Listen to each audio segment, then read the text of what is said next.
Bonjour à vous et bienvenue à Autrement dit, un balado qui a comme domicile fixe l'IRDA, l'Institut de recherche et développement en agro-environnement. Avec Carl Boivin et moi-même, Félix Lavoie-Lochet, de l'équipe de recherche en régie de l'eau, on discute de différents sujets ayant attrait à la gestion de l'eau qui sont d'intérêt pour le secteur agricole du Québec.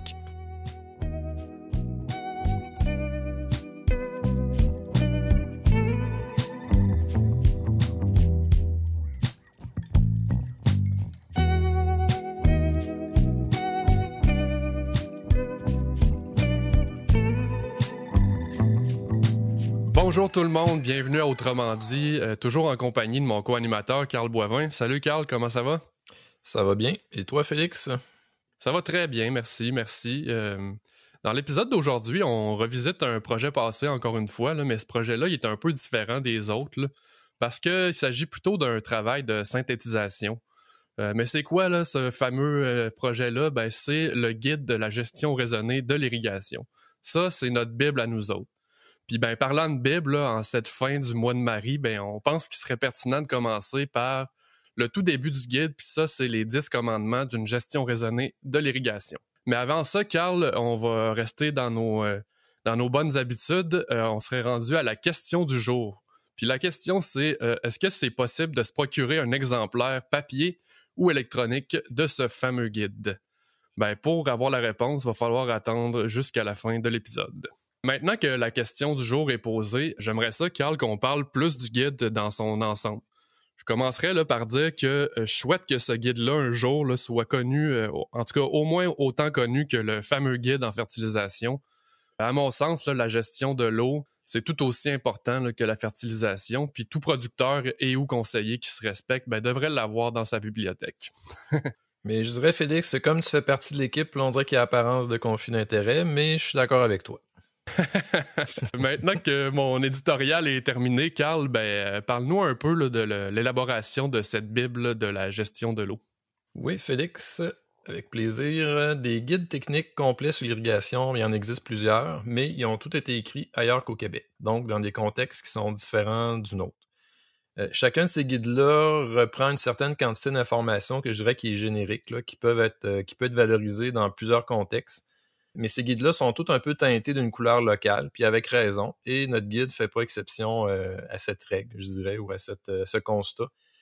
Je dirais qu'au moment où on a débuté la rédaction, il y avait plusieurs projets qui avaient été réalisés sur la gestion de l'eau au Québec depuis le début des années 2000, et pas juste par l'équipe de Régie de l'eau de l'IRDA, par d'autres équipes aussi de recherche ou par différents groupes aussi là, qu'on retrouve au Québec. Donc l'idée, c'était de rassembler à l'intérieur d'un même document, ce qui avait été fait afin d'en faciliter l'accès aux conseillers et aux producteurs. Donc, bien sûr, comme tout guide qui se respecte, il y a aussi des sections qui portent sur des informations de base, parce que c'est un incontournable. Puis je dirais aussi que c'est l'aboutissement d'un travail d'équipe où il y a 11 personnes qui ont été impliquées dans la rédaction, puis 6 dans la révision. Et enfin, je dirais que plus de 300 pages plus tard, des pages de 8,5 11, parce que ça aurait pu être des pages de 4,5 par 5. Le guide était prêt à être publié, donc il est disponible au CRAC depuis 2018. Ça donne un bon indice pour la question du jour d'ailleurs. Mais en tout cas, la vraie réponse est à la fin de l'épisode quand même. C'est super intéressant comme projet, je trouve. Malgré l'apparence là, de conflit d'intérêt, je faisais pas partie de l'équipe encore pendant l'élaboration, mais je suis sûr que ça m'aurait vraiment plu. J'ajouterais aussi que le guide il est plutôt bien étoffé, fait que ça peut peut-être être un peu ambitieux là, de le résumer en 30 minutes, fait que il faut vous attendre là, à un ou deux autres épisodes sur le sujet. Pour l'épisode d'aujourd'hui, on va vraiment se concentrer sur le tout début du guide, qui sont les 10 commandements d'une gestion raisonnée de l'irrigation. Ces commandements, Félix, sont d'ailleurs présentés aux premières pages du guide. Selon nous, une gestion raisonnée de l'irrigation repose sur un certain nombre de notions fondamentales et ce guide en propose 10. On trouvait que c'était une façon originale de présenter le contenu du guide, mais il s'agit bien d'un ouvrage laïque. Ce qui m'amène tranquillement au premier commandement, avec des sources diversifiées d'informations, des connaissances, tu bonifieras. Bon, je croyais pas être épileptique, mais juste pour être certain de rien déclencher, je propose de laisser tomber les effets spéciaux, Félix. C'est bon, je vais me calmer, là. Bon, ce qui m'amène à, comme disait Mathieu, fais ce que je dis, mais pas ce que je fais. Est-ce que ça s'applique à ce guide-là, Carl? Je dirais que personnellement, je suis pas le plus grand utilisateur d'eau d'irrigation, mais je dirais que quand on a commencé la rédaction du guide, on a mis en pratique ce commandement-là en partant. Parce que, comme mentionné tout à l'heure, plusieurs rédacteurs ont participé au projet, donc des personnes qui venaient de différents horizons. Les informations présentées sont issues de plusieurs sources. D'ailleurs, il y a 15 pages du guide où les références utilisées sont présentées. Maintenant aussi, ce qui est inévitable pour tout guide ou document de référence, c'est qu'il n'est plus à jour à partir du moment où il est publié. Je ne suis pas en train de vous dire que son contenu est dépassé, au contraire. Là, son contenu est tout à fait indiqué pour satisfaire plus d'un profil d'utilisateur. Mais pour demeurer à jour, des sites web comme celui d'AgriRéseau, du CRAC, de Centre de recherche ou encore comme celui de Wikimaraîcher, sont autant de sources d'informations où l'on peut entre autres trouver des résultats de projets là, qui viennent de se terminer.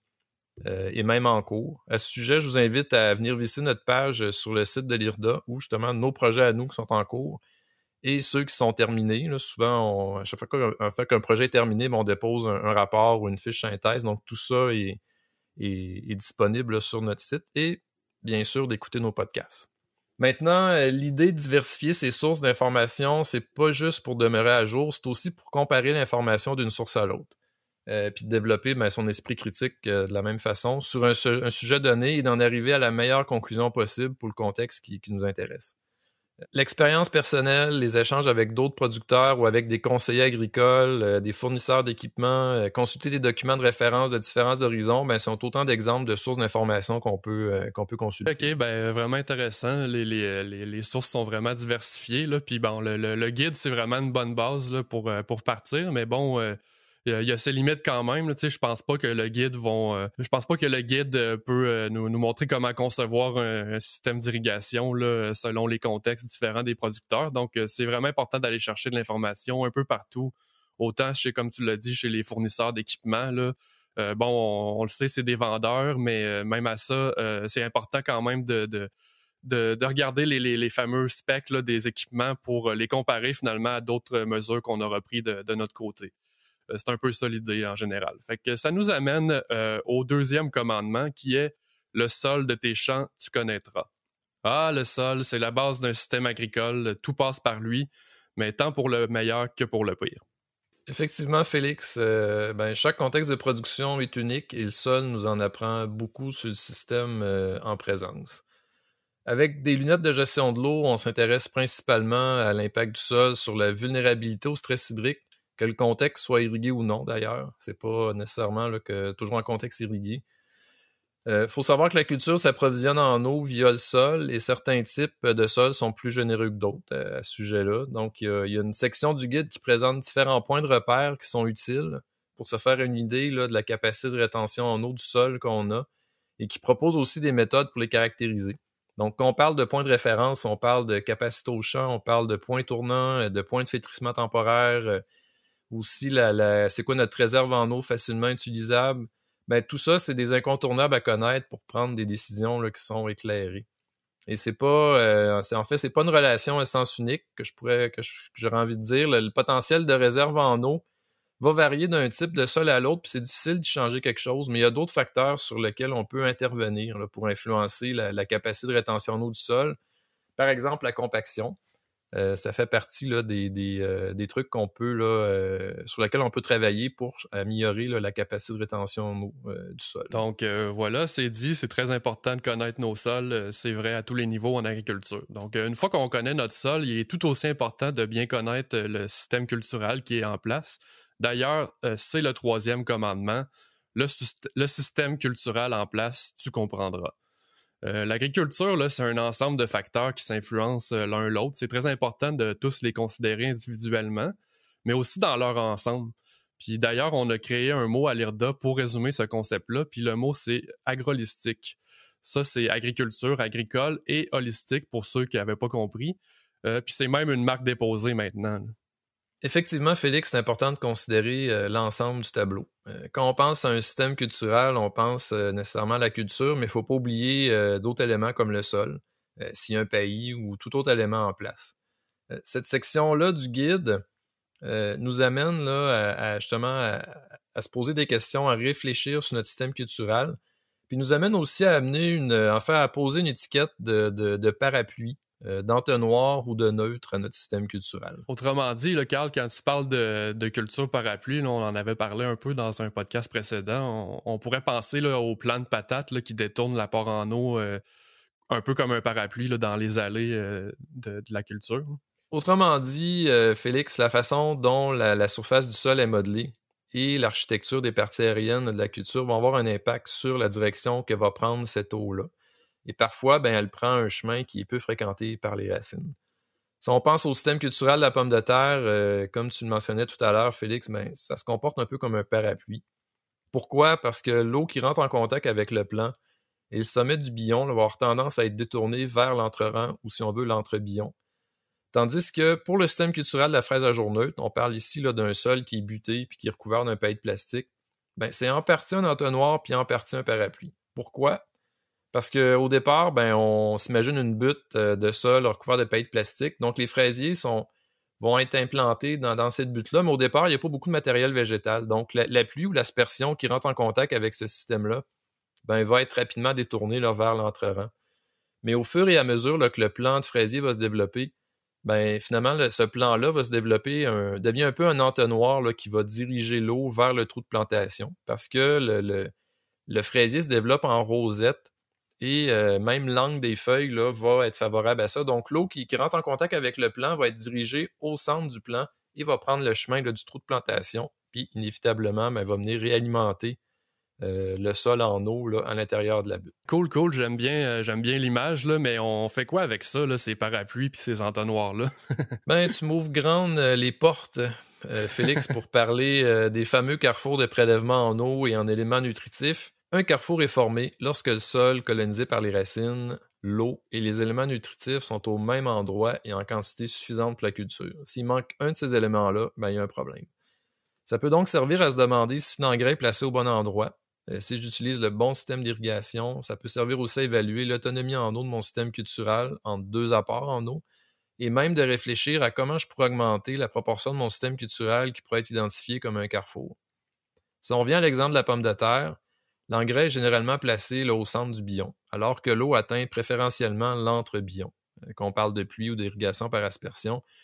De plus, cette zone-là n'est pas toujours bien pourvue en racines. Par conséquent, cette zone pourrait devenir un carrefour, soit une zone là, du système culturel qui pourrait contribuer beaucoup plus efficacement à la nutrition hydrique et minérale de la culture.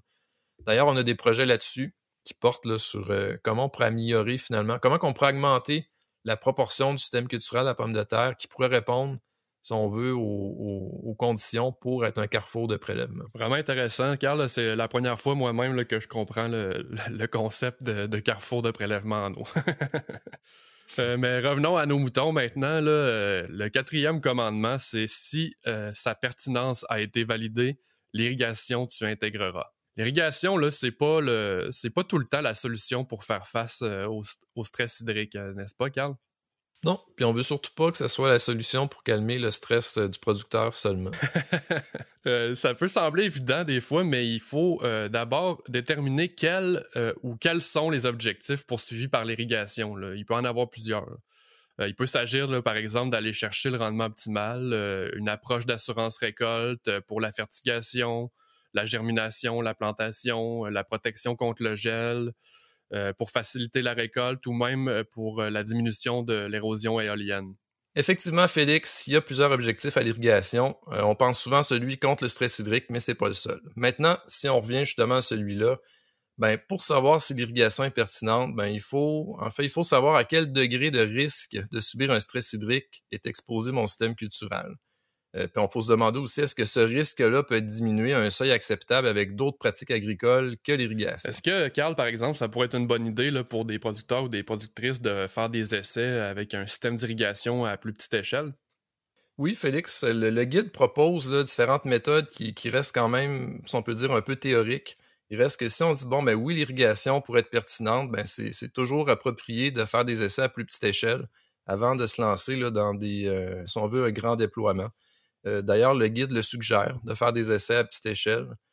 Et je dirais que aussi, avant d'investir dans un système d'irrigation à plus grande échelle, il faut vérifier si on a les moyens de nos ambitions. Puis là, quand on parle d'investir, tu sais, oui, OK, les finances, mais là, on fait plutôt allusion à l'approvisionnement en eau, en fait. Est-ce qu'on a le moyen d'irriguer autant, par exemple? Fait que ça nous amène tranquillement vers le 5e commandement qui est un approvisionnement en eau suffisant, tu t'assureras. Mais pour s'assurer de ça, Carl, on appelle une compagnie d'assurance, c'est ça? Non, je suis pas idiot à ce point-là. Là. Normalement, à cette étape-là, on connaît la capacité de rétention en eau du sol. Ensuite, on a une bonne idée de la dynamique de l'eau dans son système culturel. La pertinence de l'irrigation a été déterminée et là où les objectifs de l'irrigation sont connus. Donc, normalement, on devrait aussi avoir une bonne idée de notre besoin en eau rendu à ce moment-là.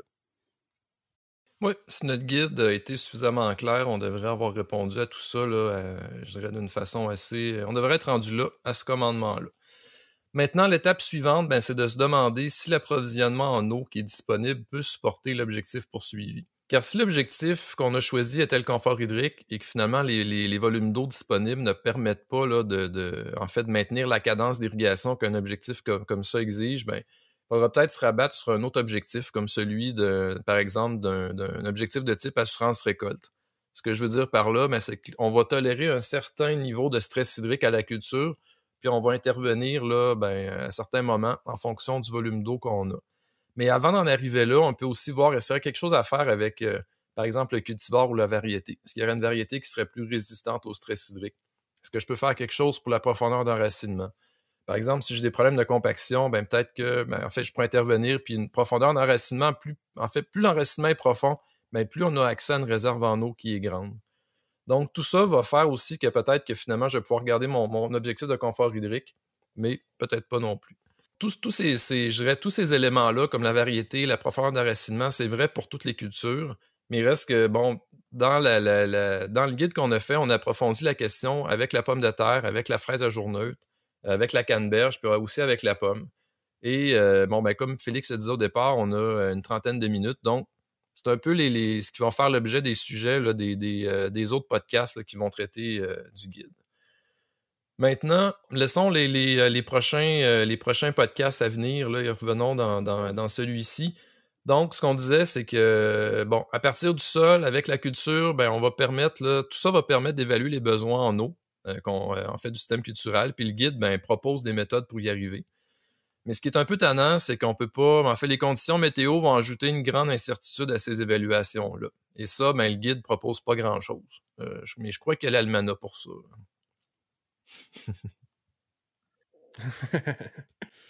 Je terminerai aussi en rappelant, Carl, qu'il faut surtout pas oublier la réglementation puis les exigences de qualité de l'eau qui peuvent affecter à la baisse le volume d'eau qu'on peut prélever aussi. Effectivement, Félix. Donc, on serait rendu au moment, chers auditeurs et auditrices, où je vous demande de vous abonner, de nous suivre sur les différentes plateformes de diffusion de podcasts comme Apple Podcasts, Google Podcasts, Spotify et toutes les autres que vous connaissez. On est aussi disponible sur le site de l'IRDA qui est irda.qc.ca et également sur YouTube. Donc, merci pour ça. On est maintenant rendu au 6e commandement, le bon système d'irrigation, tu choisiras. Carl, je pense pas me tromper en disant qu'il n'y a pas de mauvais système, mais il y a des mauvais choix, par exemple. Je suis assez d'accord avec ça, Félix. Puis je dirais que le contexte, il fait pour beaucoup. Quand je parle de contexte, je pense au volume d'eau disponible. Est-ce que c'est contraignant ou non? C'est quoi les fréquences des irrigations, le besoin en main-d'œuvre, les exigences de filtration de l'eau, le besoin en énergie du système d'irrigation. Aussi, est-ce que le système peut nuire au passage de la machinerie? Si aussi un site qui est très exposé au vent, c'est quelque chose qu'il faut penser. Mais concrètement, on pourrait donner par exemple l'exemple d'un pivot. Un pivot, ça prend plusieurs heures pour couvrir un champ, donc ça peut compliquer l'épandage d'un pesticide. Ou on peut penser aussi à un système mobile comme un canon ou une rampe qui est tirée par un enrouleur. Il va y avoir un certain temps aussi pour que ce système-là se déplace dans le champ, donc ça peut compliquer là, les différentes activités là, Ou encore un dernier exemple, la récolte du bleuet la récolte du bleuet nain. Par exemple, un système avec gicleur sur bord d'aluminium, ça peut être compliqué là, pour la récolte. Maintenant, si on revient au système mobile, Souvent, justement, si, par exemple, on juge que le risque de stress hydrique là, de mes différents champs est faible, c'est un système qui est quand même efficace parce que on peut le déplacer d'un champ à l'autre là, en fonction je dirais des feux à éteindre, entre guillemets, là, d'une façon imagée. Mais si on a une autonomie qui est très faible entre deux apports en eau, ce que je veux dire par là, si notre système cultural est très à risque de subir un stress hydrique, donc ça implique qu'il faut revenir rapidement dans le champ appliquer de l'eau, si ce système mobile-là sert à plusieurs champs, au champ A, au champ B ou au champ C, par exemple, ça peut finalement rendre difficile de maintenir, par exemple, un objectif de confort hydrique sans avoir arraché des systèmes supplémentaires. Donc, c'est un aspect à considérer. Il y a aussi certains systèmes qui demandent davantage de main-d'œuvre que d'autres pour être opérés. Je pense qu'on revient encore à nos tubes d'aluminium et nos gicleurs. Si on pense déplacer ce système-là d'un champ à l'autre, c'est sûr que ça prend beaucoup plus de main-d'œuvre que, par exemple, un pivot qui va être qui est dans le champ et qui est beaucoup plus facile à opérer à ce niveau-là. Si on pense aux exigences de filtration, c'est certain que on pense au système goutte à goutte. Parce que c'est justement, c'est un système qui va se colmater s'il rentre des particules là, dans le système d'irrigation. Donc, pour couvrir des grandes superficies, finalement, les besoins en filtration peut devenir rapidement un enjeu. Si on pense aussi mais par contre, le goutte à goutte, pour les sites qui sont très venteux, c'est sûr qu'ici, il n'y aura pas de perte par dérive, contrairement à des systèmes comme les canons, où finalement l'eau est projetée là, quand même assez haut dans les airs, on peut avoir des problèmes de dérive. Donc, c'est des exemples que le guide donne. Chaque système les principaux systèmes d'irrigation qu'on rencontre au Québec sont un peu... je dirais pas on fait le procès de chacun des systèmes, mais justement, pour chacun des systèmes, on regarde quels sont les contextes favorables, quels sont les contextes défavorables. À un moment donné, c'est un jeu de compromis aussi, puis c'est ce qu'on a essayé de faire avec le guide, là, essayer de fournir les éléments considérés là, qui peuvent permettre de faire un meilleur choix là, pour le système d'irrigation. Exactement, c'est bien dit. Encore beaucoup de questions à se poser là, pour faire un choix final. Là, c'est certain que chaque système a ses limites et ses forces, donc c'est important de se poser ces questions-là avant de faire son choix final. Donc, ça nous amène au 7e commandement qui est des outils d'aide à la décision, tu adopteras. Justement, Félix, moi j'ai toujours dit que les OAD sont en quelque sorte le couteau suisse de la trousse. Je t'arrête tout de suite, Carl, là, pour rappeler aux auditeurs et auditrices qu'un OAD, c'est pas une émission de télé-réalité, mais c'est plutôt un acronyme pour outils d'aide à la décision. Puis c'est quoi ces outils-là? On pense entre autres au tensiomètre, au sonde de teneur en eau, TDR, et au bilan hydrique. Mais maintenant, qu'est-ce qu'on fait avec ce couteau suisse-là, Carl? On peut faire plein de choses. Ils sont utiles pour déterminer certains points de repère là, qu'on a parlé là, précédemment, qui sont propres à chaque sol, pour déterminer une consigne, pour mesurer l'efficacité de la pluie et de l'irrigation, pour déterminer aussi une durée d'irrigation, pour évaluer la vulnérabilité d'un système culturel au stress hydrique, et aussi pour savoir quand la consigne de déclenchement est atteinte. Comme tu l'as mentionné, Félix, il y a différents types d'OAD, puis il y a aussi plusieurs marques. En fait, ce que je voudrais dire par là, c'est qu'en fait, l'offre de produits est assez étoffée. Il y a plusieurs fournisseurs.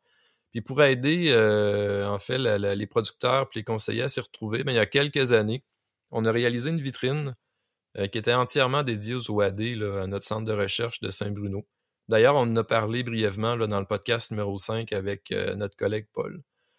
Maintenant, une fois qu'on a notre choix est arrêté sur un OAD en particulier, ce qui est important, c'est de l'installer adéquatement. Puis il y a une partie du guide qui porte spécifiquement là-dessus, puis même spécifiquement sur le système culturel dans lequel on veut l'installer. Parce qu'on n'installera pas de la même façon finalement un OAD dans un système culturel de pommes de terre que dans un système de fraises à journeutre avec, par exemple, un sol buté recouvert de paille de plastique. Fait que c'est des choses à considérer.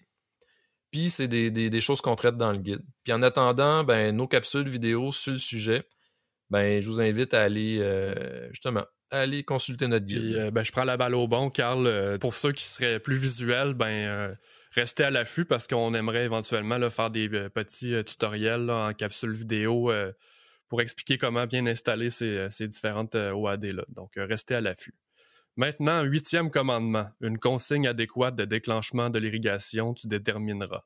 Mais c'est quoi ça, Carl, une consigne d'irrigation? Là, autrement dit, Est-ce que c'est un peu comme un seuil d'intervention là, en phytoprotection? Tout à fait, Félix. C'est pour nous indiquer quand intervenir, sauf que cette fois-ci, c'est avec l'irrigation. Et dans le but, finalement, d'atteindre l'objectif qu'on s'est fixé, qu'on s'est fixé auparavant. Et j'ajouterais qu'il n'y a pas de consigne universelle. C'est souvent une question qu'on s'est fait poser. À quelle consigne j'irai que la pomme de terre? C'est pas, ça serait intéressant que ça soit aussi simple, mais ça ne l'est pas. La consigne, je dirais que c'est l'aboutissement d'un raisonnement là, qui s'appuie sur le sol, la culture, le système d'irrigation, les ressources qui sont disponibles, tant en eau qu'en ressources humaines. L'objectif poursuivi par l'irrigation, puis certainement sans oublier l'aspect économique. Ultimement, tout ce raisonnement-là peut en fait être traduit en une valeur, où l'OAD, en fait, finalement, va nous indiquer quand est-ce que cette valeur-là est atteinte. Puis là, à ce moment-là, on va déclencher l'irrigation. Mais tout n'est pas gagné parce que, en fait, tout ce travail-là peut être anéanti par un système d'irrigation aux performances qui seraient inconnues. Donc, tu m'ouvres grand les portes pour le 9e commandement, Carl. La performance du système d'irrigation, tu mesureras. Dans le cadre du projet PAD qu'on vous a présenté dans les premiers épisodes du podcast, on a réalisé des diagnostics de la performance de systèmes d'irrigation. Je vous invite d'ailleurs à aller voir nos capsules vidéo à ce sujet qui sont sur YouTube et sur AgriRéseau également. Encore une fois, le guide n'abandonne pas le lecteur puis propose des méthodes pour la mesurer et ces dernières sont spécifiques à différents types de systèmes. Il faut donc se poser la question, là, y a-t-il un décalage entre la performance attendue, théorique, puis la performance réelle? Par exemple, si on applique 20 mm et finalement c'est 10 mm, ben, on peut avoir des surprises. Aussi, il faut se demander si l'uniformité n'est pas au rendez-vous. On peut aussi avoir des problèmes de sur- ou sous-irrigation et ou de sous- ou sur-fertilisation si on fertigue, évidemment, là. Ainsi, ben, tout le raisonnement précédent qui a mené à déterminer une consigne, ben, ça vaut plus cher la livre. Là. Comme tu l'as mentionné, Félix, au départ, on a fait plusieurs diagnostics dans le cadre des projets PAD, mais aussi d'autres projets là, qu'on a réalisés au cours des dernières années. Puis je dirais que les principaux problèmes observés là, ont souvent trait à la pression d'opération. Puis il y a différents facteurs qui peuvent affecter la pression. C'est une chose d'avoir la pression adéquate à la pompe, mais des fois, cette pression-là va être différente rendue en différents points du système. Ça se peut que finalement, rendu au point le plus éloigné, on n'ait plus la bonne pression en fait, qui est exigée par le fournisseur. On peut penser aussi à la pente. On pense ici, on a souvent vu des systèmes goutte à goutte qui étaient installés en pente où il y a un gain la pente va faire qu'il y a un gain en pression. Donc, le débit par goutteur va augmenter plus on descend dans le champ. Donc, finalement, la quantité d'eau qu'on va avoir appliquée va être plus grande que celle qu'on pensait. On a souvent vu de l'absence de régulateurs de pression ou des régulateurs de pression qui sont plus, je dirais, qui sont plus adéquats là, pour la configuration actuelle du système d'irrigation. On peut penser aussi au diamètre de tuyau. On parle ici de design de système. C'est souvent le fournisseur qui va désigner ça. Je n'ai parlé aussi avec le goutte à goutte, mais au fil des années, des fois, on va modifier tout ça sans trop penser à l'effet que ça peut avoir sur la pression d'opération. Puis aussi la longueur de goutte à goutte. Selon le diamètre de notre tube de goutte à goutte, il y a une longueur maximale qu'on peut dérouler au champ. Puis des fois, cette longueur-là va être dépassée. Fait qu'on va retrouver des pressions là, qui sont beaucoup plus faibles que celles attendues. En parlant de goutte à goutte, on a souvent vu aussi du colmatage de goutteurs qui peut être dû à un mauvais choix de filtre ou même parfois l'absence de filtre ou dans des cas de fertigation, des fois des mélanges d'engrais là, qui n'ont pas été, qu'on ne pouvait pas faire. Puis le colmatage dans un système annuel, c'est une chose, mais c'est d'autant plus tannant pour un système qui je dirais pas permanent, mais plus à long terme, comme on peut voir dans des bleuetières de bleuets en corymbe ou des vergers de pommiers, par exemple. Il y a aussi le temps de chargement. Finalement, c'est le temps que ça prend entre le moment où on part la pompe puis le moment où on atteint notre système goutte à goutte est chargé partout, ou notre système par aspersion. Des fois, ce temps-là est quand même assez long, puis il pourrait être raccourci, parce que finalement, on va avoir une zone du champ qui va avoir de l'irrigation plus longtemps que l'autre. Il y a aussi le moment où on arrête la pompe. Des fois, c'est dur à expliquer. Comme ça, on peut s'imaginer une pompe parfois, la pompe est assez éloignée du champ, et même la pente fait qu'une fois qu'on arrête la pompe, il y a beaucoup d'eau qui va tranquillement là, continuer à se déverser dans le champ. via le système d'irrigation. Fait que ça aussi, ça peut créer des zones là, qui vont être surirriguées. Ou quand on pense à un système là, qu'on installe là, en dessous d'aluminium avec des gicleurs, ben, des fois, on n'aura pas la bonne distance entre les lignes, donc la couverture là, du champ ne sera pas la bonne. Donc, c'est un peu ce qu'on a croisé là, au fil des années comme problème. Puis ces problèmes-là je dirais qu'ils sont assez faciles à régler. Là.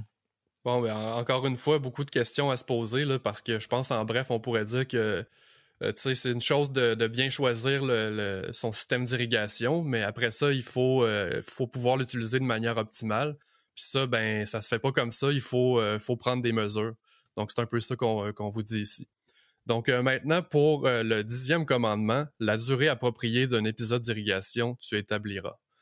Généralement, là, je pense pas me tromper en disant qu'on a tendance à arroser beaucoup trop puis beaucoup trop longtemps. Mais pourquoi c'est pas bon de faire ça, Carl? Ben, je dirais, Félix, qu'au fil des années, on a suivi plusieurs entreprises, puis c'est un constat qu'on a fait souvent. Mais il reste que justement, c'est un défi. Puis le défi, c'est justement de savoir quand c'est trop. Lorsque la zone de sol impactée par l'irrigation dépasse la profondeur maximale d'enracinement de la culture, ben cette eau-là n'a plus le potentiel d'être valorisée par la culture. Puis pour répondre plus directement à ta question, ben, cette eau-là peut être chargée en éléments nutritifs qu'elle va avoir captés là, au passage. D'une part, on va appauvrir le système cultural, puis aussi, mais ça va représenter un risque pour l'environnement parce que ces éléments nutritifs-là ne pourront plus non plus être captés par la culture. Donc, autrement dit, toutes les ressources impliquées pour apporter cette eau excédentaire-là ben, sont gaspillées, puis en plus, ça diminue la productivité de l'entreprise. Sans aucun doute, Félix. Puis si on revient à la durée d'un épisode, ben, je dirais que si on avait une définition à lui attribuer, mais je dirais qu'elle pourrait être définie par le temps d'opération d'un système d'irrigation donné, parce que ça va être différent d'un système à l'autre, temps qui s'écoule entre le moment défini par une consigne donnée et le moment où la zone de sol colonisée par les racines est humectée. Fait que ça peut porter à réfléchir. Maintenant, si la pression d'opération change, ben, ou on change de système, ou le système n'est pas déclenché à la même consigne que d'habitude, mais cette durée-là va aussi devoir être changée parce que les paramètres vont être différents. Donc, comme on le mentionnait au début de l'épisode, ben, l'agriculture, c'est un ensemble de facteurs qui s'influencent l'un l'autre. Et ça reste vrai pour la durée. On revient au fameux terme d'agrolistique, encore une fois. Donc, je pense que ça fait un bon survol là, de nos 10 commandements là, pour une gestion raisonnée de l'irrigation. Je pense qu'on serait rendu au moment de la réponse à la question du jour, où on demandait si c'était encore possible de se procurer un exemplaire papier ou électronique du fameux guide. Ben oui, simplement en allant sur le site du CRAAC. Donc, jetez-vous là-dessus, je pense que c'est vraiment important. Ceci étant dit, c'est pas mal la fin de l'épisode, donc merci d'avoir été là, puis à très bientôt pour un autre épisode de Autrement dit.